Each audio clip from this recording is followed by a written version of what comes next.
अॼु जो असांजो सिविल सोसाइटी जो मुज़ाहिरो लाड़काणे जे नायल वंगारू डीसी जे ख़िलाफ़ हुयो, जंहिं ॿ ॾींहं पहिरियां लाड़काणे में सिंध जी हिकु अज़ीम हस्ती जंहिं सॼी पंहिंजी ज़िंदगी दीन इस्लाम ऐं सिंध धरती लाइ वक़ुफ़ कई, पर उन जी जेके तस्वीर ऐं बैनर लॻल हुया उनखे बेरमता आए करे फिटी कयो वियो आहे। उनजे असां सख़्तु लफ़्ज़नि में मुज़मत था कयूं ऐं सिंध हुकूमत खां मुतालबो कयूं था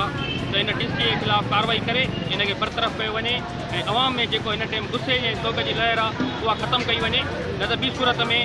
सकर जी अवाम सिंध जी अवाम रोडनि ते सरापा एहतजाज हूंदी। सिंध हुकूमत जे लाइ असां वरी बि सिंध हुकूमत खां इहो मुतालबो था कयूं त नायल इन डीसी लाड़काना मंज़ूर जांडिया खे फौरी तौरु हटायो वञे। आहे त जीअं ॿ ॾींहं पहिरियों लाड़काने जे डीसी मंसूर चांडियो जंहिं माना हिकु ज़ुल्म जी इंतहा करे छॾी आहे, हुन हमेशह जेको आहे सो अवाम जी पाकिस्तान जी पर सिंध जी जेको आहे सो ख़िदमत कई, उनजे लाइ उन तस्वीरूं लाहे करे ऐं असीं मुज़मत पिया कयूं सिविल सोसाइटी जे तरफ़ां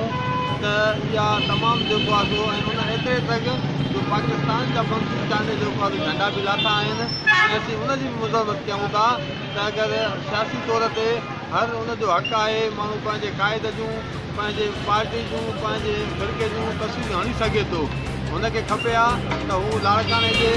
जमियत जे ऐं लाड़काने जे ॿियनि मुख़्तलिफ़ सियासी समाजी माण्हुनि सां राब्तो करे ऐं उन्हनि खे इतला ॾिए आहे त हीउ मसइलो आहे, इनजे करे आउं तस्वीरूं लाहियां थो पियो, पर उन बिना इतला जे जेको आहे सो उन तस्वीरूं लाथियूं आहिनि, इनजी असीं मुज़मत कयूं पिया। इहो वॾो ग़लति अमल आहे। अॻे मंसूर चांडिया खे न हटायो हुयो त सखर जे अंदरि सिविल सोसाइटी जे तरफ़ां मुसलसल जेको आहे तहरीक हलाई वेंदी।